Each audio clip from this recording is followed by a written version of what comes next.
नमस्कार साथियों। कोविड के बाद में आपने अपना ऑफिस ज्वाइन कर लिया है। एम्प्लॉयर आपको पिछले साल का फॉर्म नंबर 16 आपको दे रहे हैं। साथ ही आपसे एक और सवाल भी पूछ रहे हैं कि नेक्स्ट ईयर के लिए आपको इनकम टैक्स की कौन सी स्कीम में जाना है। मुझे मालूम है आप सबके दिमाग में ये कन्फ्यूजन चल रहा होगा कि मुझे पुरानी स्कीम में लेना है या नई स्कीम में लेना है। हाँ साथियों, इस साल से मोदी सरकार ने एम्प्लॉयर्स के लिए, इन सभी के लिए इनकम टैक्स के अंदर रिटर्न भरने के लिए दो स्कीम की है। आप ओल्ड स्कीम और न्यू स्कीम, आप चाहे तो ओल्ड स्कीम के हिसाब से अपना टैक्स कैलकुलेट करके जमा करा सकते हैं, आप चाहे तो नई स्कीम को अपना सकते हैं। सैलरी एम्प्लॉय के लिए ये इसीलिए महत्वपूर्ण है जून का महीना, क्योंकि आपको अभी इसी मंथ में अपने एम्प्लॉयर को बताना है कि आपको कौन सी स्कीम चाहिए, क्योंकि जो टैक्स का कैलकुलेशन होगा, जो आपका टीडीएस बनेगा, एम्प्लॉयर उसी के हिसाब से जमा कराएगा। साथियों ध्यान रखिए, ये सिलेक्शन बहुत जरूरी है और बहुत सोच समझ के आपको लेना है, क्योंकि एक बार आपने अपना ऑप्शन एम्प्लॉयर को दे दिया तो बाद में इसमें चेंज नहीं हो पाएगा। मैं इसके बारे में आपको कौन सा ऑप्शन आपके लिए सही रहेगा, इससे पहले मैं आपको ये बताना चाहता हूं कि पहले टैक्स की रेट क्या थी। साथियों पहले टैक्स के केवल 3 स्लैब थे। 2.5 लाख रुपए तक नील था, 2.5 से 5 लाख रुपए तक 5% टैक्स लगता था, 5 लाख रुपए से लेके 10 लाख रुपए तक 20% टैक्स लगता था और 10 लाख से ऊपर होने पे 30% टैक्स लगता था। अब जो नई स्कीम आई है उसमें 3 स्लैब की जगह 6 स्लैब हो गए हैं। 2.5 लाख तक नील है, 2.5 लाख से 5 लाख तक सेम वही 5% है, 5 लाख से 7.5 लाख तक 10% है, 7.5 से 10 लाख तक 15% है, 10 लाख से 12.5 लाख तक 20% है, 12.5 से 15 लाख तक 25% है और 15 लाख से एबव होने पे 30% है।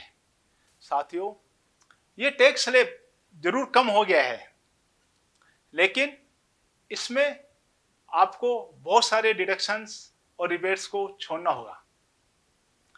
सबसे पहले आप देखिए, यदि आप नया टैक्स स्लैब को अपनाते हैं तो आपको 80C के deduction, LIC, PPF, housing loan repayment, principal amount, tuition fees, ये सारे शामिल हैं। ATD मेडिक्लेम के बेनिफिट्स वो आपको नहीं मिलेंगे। ATG आपने किसी भी संस्था को डोनेशन दिया है तो यदि आप नए टैक्स स्लैब को लेते हैं तो वो नहीं मिलेगा। सेविंग बैंक अकाउंट पे आपको इंटरेस्ट के अंदर छूट दी गई है, लेकिन नए टैक्स स्लैब के अंदर आपको उसका भी डिडक्शन नहीं मिलेगा। जो भी डिडक्शंस है, हाउसिंग लोन इंटरेस्ट का है, HRA का है, ये सब कोई बेनिफिट्स आपको नए टैक्स स्लैब के अंदर नहीं मिलेंगे। अब आपको कंफ्यूजन हो रहा होगा कि हमें कौन सी स्कीम में जाना है, तो मैं आपको एक थंब रूल बताता हूं जिससे आपको कोई कंफ्यूजन नहीं होगा कि आपको कौन सी स्कीम में जाना है।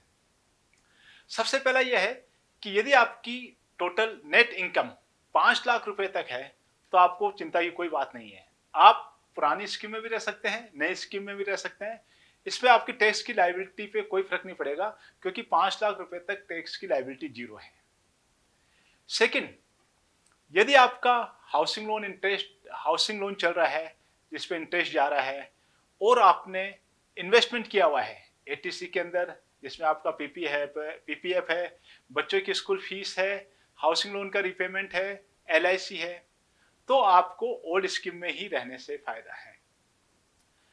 बहुत से कर्मचारी है जिनका कोई इन्वेस्टमेंट नहीं है, जिन्होंने अभी नई सर्विस ज्वाइन की है, ये जो इन्वेस्टमेंट में विश्वास नहीं करते हैं, उनके लिए नई स्कीम फायदेमंद है। बहुत सारे एम्प्लॉयर्स है वो अपने कर्मचारियों का GPF, ESI compulsory mandatory deduct करते हैं।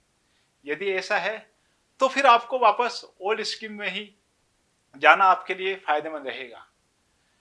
यदि कुल मिला के ये है कि यदि आपका इन्वेस्टमेंट है, आप इन्वेस्टमेंट करना चाहते हैं, आप चाहते हैं कि मेरे मार्च तक एटीसी का, मेडिक्लेम का, डोनेशन का, ये सारा इन्वेस्टमेंट पूरा हो जाएगा, तो आपके लिए ओल्ड स्कीम ही बेनिफिशियल है।